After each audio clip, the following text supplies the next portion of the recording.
for teams with these bans as they stand is that if you don't take Mundo at Yukal's pick, Kuro can lock it in for Keen and they can double ban these strong lanes into the Mundo. So Mundo can be a really interesting champion if you have a Mundo player, and right now Keen hasn't been gravitating towards it. He could take it here and they could double ban against it, but maybe it's just a pick that Keen will move away from. Yeah, we talked about Tahm Kench too. You see the priority here. It's been going up, and, well, not so much for Tushin. Definitely for Mata, it's still a good pick. Afrika thinking about their own support pick. They're going to go with the Morgana here. Risky a choice because Morgana does represent a champion that can't face check if it's in the support role. Alistair would have given them a face check, and now Morgana's a flex pick. Could still be played by Aiming or Tucson in this draft. If Pawn was in the lineup, we would say mid lane, because Pawn, of course, a very noted mid lane player of the Morgana, but on the side of Afrika, expecting it to be support or carry. Seeing the bans, they're banning champions that we see strong from both Smeb and Keen, but also the pick into the Mundo, and it does draw a Mundo ban, even though it's Keen who's on the side of Afrika. Yeah, we'll see if they go with another strong top lane ban. Maybe go ahead and pick up the GP or something like that. We have Keen 2-0 on the Gangplank so far. They are going to take away the cannon. So definitely thinking about perhaps a shot up in the top lane. Generally on the red side, you can have that last counter pick, so they might save it for that, but let's wait and see. I'm very interested to see who is going to get the counter pick in the top lane. When you see Cannon and Darius banned, you think, well, maybe he just wants to play a tank, something safe that they lock in at the first pick on the red side. But because it's Smeb, you never necessarily want to blind pick your top laner into a top lane matchup. Definitely a bit of a weird one. Not what you would see very often. It's actually Smeb's first time playing it here in summer, including Rift Rivals. They do pick up the Ezreal to finish things off. Definitely very good against the Yasuo, the Morgana, the Gragas engage. You can just hop away from that one.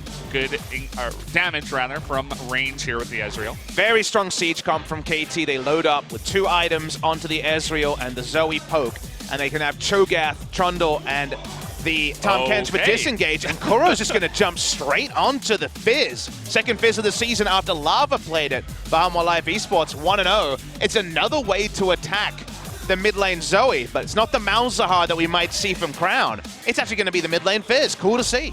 It's definitely a very interesting one. You talked about the mid lane Fizz versus Zoe should be good, but then you think about throwing fishes onto anyone else. The Tahm Kench should easily be able to eat them up, save those other targets. Also, the Cho'Gath and the Trundle, not going to be very good targets in general.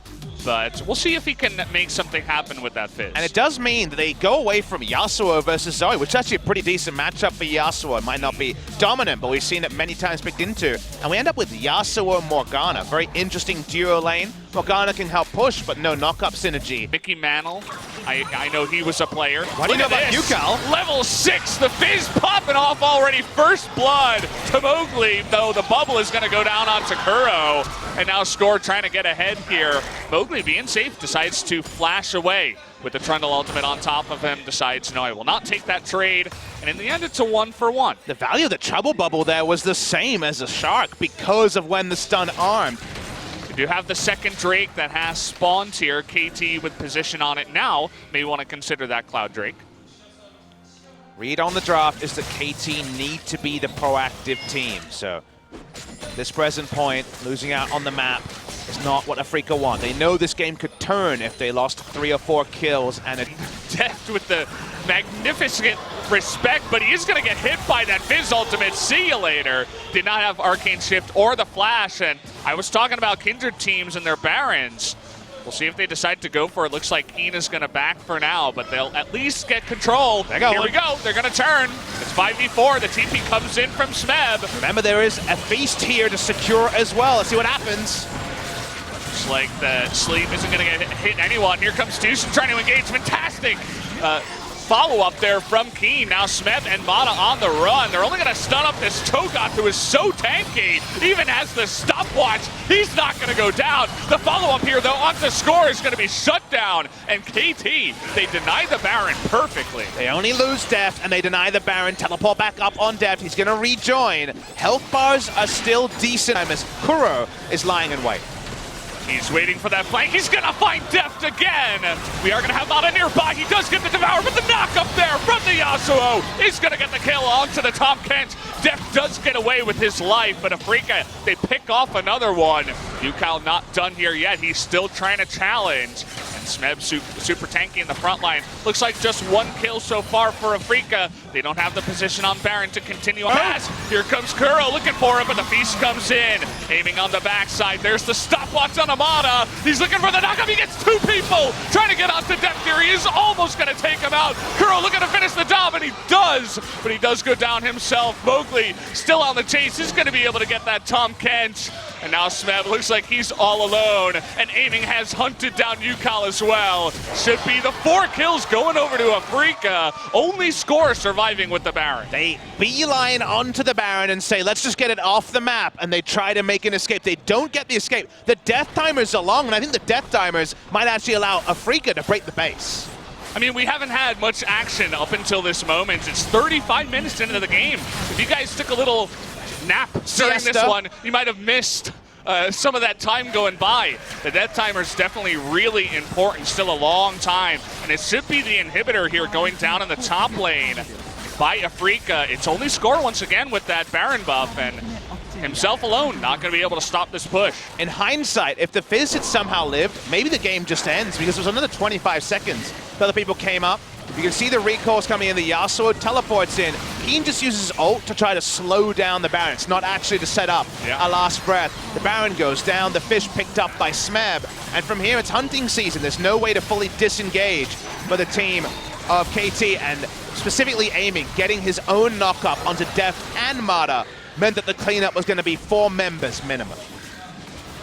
Deft trying his hardest to get out of dodge there. He got away from the Yasuo, but Rans, where will Afrika turn from here? Well, Baron spawns in 10 seconds. You see that Afrika is happy to take a frontliner, and they make it so that KT have no one to damage. Now they're trying again. Oh, they get the binding there, and the Devour is down. They get the knock up here onto Mata, but Smeb is all alone. Kuro, he just pushes them away. He does that burst to Deft and says, get out of the fight. Gonna take down Smeb and push everybody else away. And they're not done just yet. They want to get this catfish. Looks like they might be able to. There's the knock-up, and they're looking for more. The flash on into Deft as well. He's going to get solo. Yukal trying his best to carry this team by himself, but it's not looking too lucky for him, as Afrika going to win the fight in a big way. They're going to fall back. They're going to take at least another inhibitor in the mid lane, you'd have to imagine, unless they actually have high priority elsewhere as Kuro. They found him. There's the ace. Kuro doing big things on this fish, and now they're just pushing on in. The death timer's way too long right now. You still got 50 seconds on Zoe, 40 on Ezreal. You really have no DPS. It looks like Afrika gonna go for the win. Someone said he wins the race. Say the Afrika Freaks scored trying to proxy the minions, but it's not gonna be enough. This should be game 1 easily for the Afrika Freaks. There you have it. Gonna take down that second Nexus turret. Afrika in a big way. Gonna take down KT Rolster in game number 1. Sometimes your draft expectations come true, and not necessarily in the sort of explosive way some might have hoped. But Afrika saw that the end of the tunnel was bright for them. They knew eventually they would be able to outmatch the Siege Comp. The Siege Comp can do turret damage, it can poke if the enemy can't engage. But by the end, Afrika could engage on any one member, and Zoe and Ezreal together could not DPS out a Gragas. Gragas could be a solo frontliner. Fizz could just rush in and disengage and zone away 2 threats. And that meant that all the threats of Afrika, especially the Yasuo, are free hitting onto first score, then Smeb,